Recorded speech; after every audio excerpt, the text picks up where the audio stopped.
Halo, perkenalkan nama saya Advensia Desti Lilis Plenangan, kelas 1D, D4 Administrasi Bisnis, dengan NIM 45221075.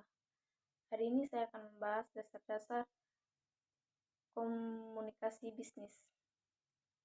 Komunikasi bisnis adalah suatu komunikasi verbal atau maupun non-verbal antara orang-orang di dalam dan di luar perusahaan. Hal ini meliputi gagasan, ide, pendapat, hingga informasi yang dilakukan secara personal ataupun impersonal.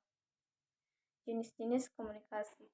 Yang pertama, lisan atau verbal.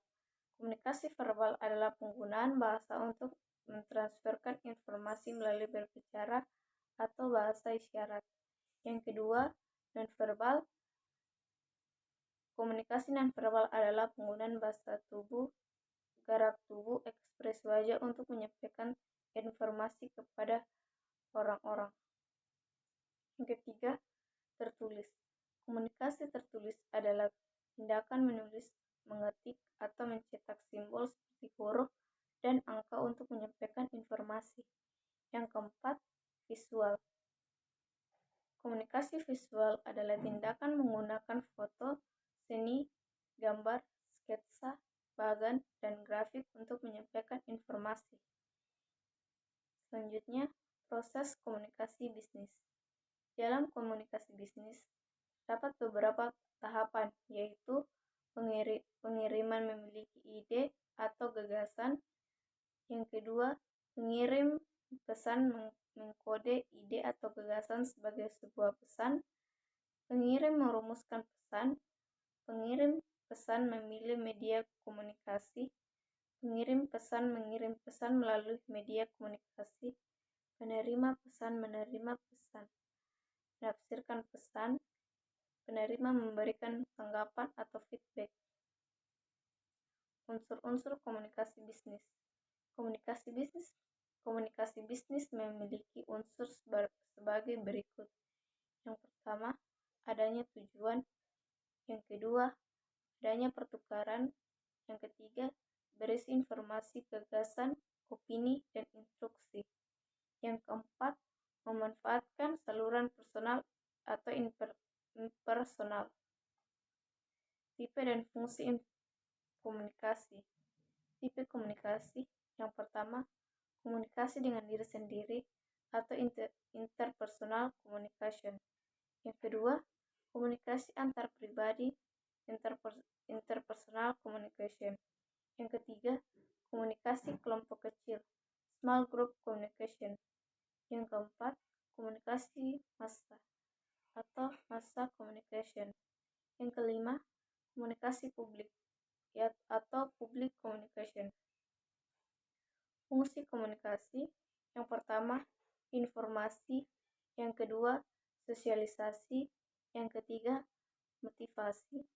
Yang keempat, bahan diskusi. Yang kelima, pendidikan. Yang keenam, memajukan kebudayaan. Yang ketujuh, hiburan. Yang kedelapan, integrasi. Selanjutnya, komunikasi efektif. Komunikasi efektif adalah pertukaran informasi, ide, perasaan yang menghasilkan perubahan sikap sehingga terjalin sebuah hubungan baik antara pemberi pesan dan penerima pesan. Faktor yang mempengaruhi komunikasi yang efektif. Yang pertama, kredibilitas dan daya tarik komunikator. Yang kedua, kemampuan pesan untuk membangkitkan tanggapan. Yang ketiga, kemampuan komunikasi untuk menerima dan memahami. Selanjutnya, kesalahan dalam komunikasi. Dalam sebuah komunikasi terdapat tendensi dalam pesan yang mungkin tidak dapat dimengerti oleh komunikan secara baik. Berikut beberapa faktor yang dapat menghambat dalam komunikasi.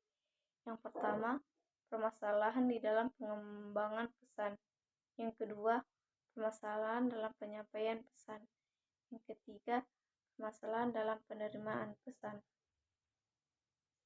Selanjutnya, keberhasilan komunikasi.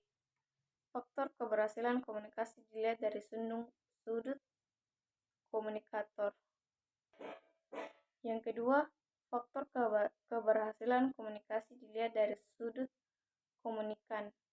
Yang ketiga, faktor keberhasilan komunikasi dilihat dari sudut pesan. Hambatan komunikasi. Yang pertama, kredibilitas komunikator rendah. Yang kedua, rendah memahami latar belakang sosial dan budaya. Yang ketiga, kurang memahami karakteristik komunikator. Yang keempat, prasangka buruk. Yang kelima, verbalitas. Yang keenam, komunikasi satu arah. Bisnis dalam pandangan komunikasi. Realitas psikologis ternyata kebutuhan dapat diciptakan. Peluang besar pasar ditentukan oleh citra konsumen mengenai barang dan jasa. Proses komunikasi dalam organisasi. Komunikasi internal, komunikasi ke bawah, komunikasi ke atas, komunikasi ke samping. Sedangkan komunikasi eksternal, komunikasi yang terjadi antar pihak dalam perusahaan dan pihak di luar perusahaan disebut dengan komunikasi eksternal. Hambatan komunikasi dalam organisasi. Kelebihan beban informasi dan pesan yang bersaingan, penyaringan yang tidak tepat. Cara mengatasi hambatan dan memperbaiki komunikasi. Yang pertama, bertekad memegang penuh etika komunikasi. Yang kedua, memahami kesulitan komunikasi antar budaya. Yang ketiga, menggunakan pendekatan komunikasi yang berpusat pada penerimaan. Sekian dari saya. Terima kasih.